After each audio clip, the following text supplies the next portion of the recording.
রোজ হাসরে প্রথম প্রশ্ন, নামাজ পড়েছো নাকি? নামাজ ছাড়া সবই আমল দেবে তোমায় ফাঁকি। রোজ হাসরে প্রথম প্রশ্ন, নামাজ পড়েছো নাকি?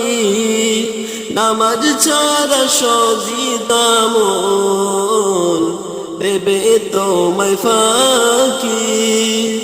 প্রথম হিসাব হবে নামাজ, প্রথম হিসাব হবে নামাজ।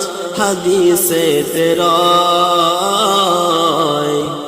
নামাজ ছাড়া রোজ হাসরে নেই কোনো উপায়। নামাজ ছাড়া রোজ হাসরে